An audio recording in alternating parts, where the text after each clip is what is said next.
I learned to fly while I was at university and gained some experience on vintage airplanes while I was there.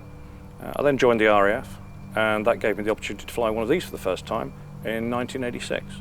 The fundamental inspiration for me was my father. My father was a pilot in the RAF.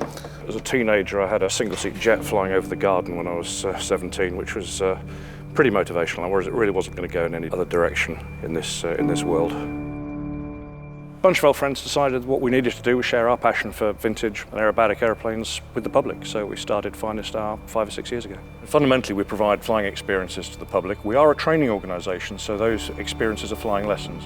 All my pilots are unrestricted flying instructors, so whoever flies with us gets a go on the controls, gets to fly the airplane themselves.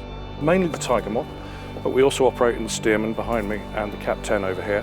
Myself and a couple of my other pilots have done display flying in the past. We don't focus on that these days, but we do include an aerobatic manoeuvre in the Tiger Moth flights if the customer wants it. The customer can have a loop or a barrel roll. In deference to the old girl's age, we don't do anything more than that. This particular airplane was built in 1943 for the RAF.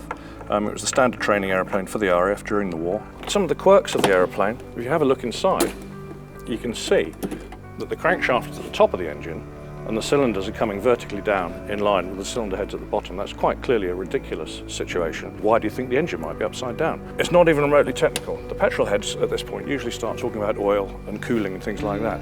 But actually, if you look at the crankshaft here, if the engine was in the other way around with the crankshaft down here, the propeller would be too close to the ground.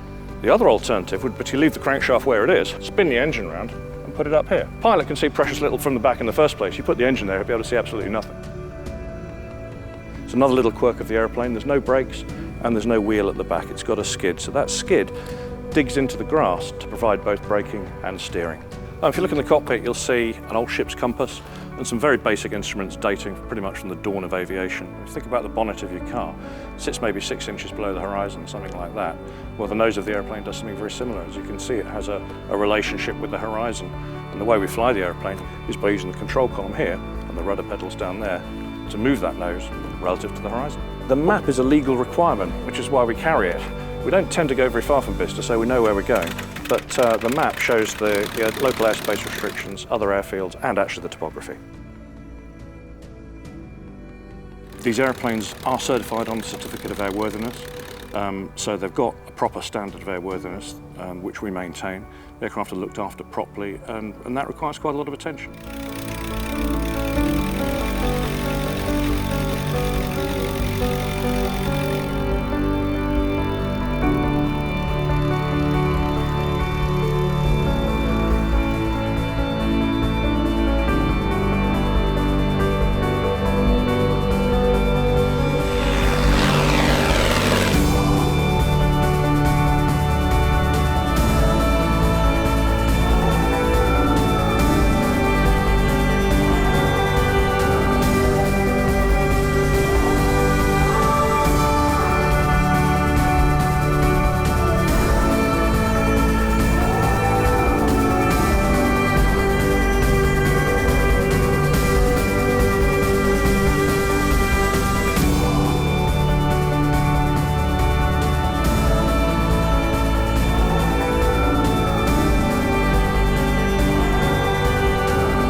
I've selected my pilots on the basis that we like interacting with the people.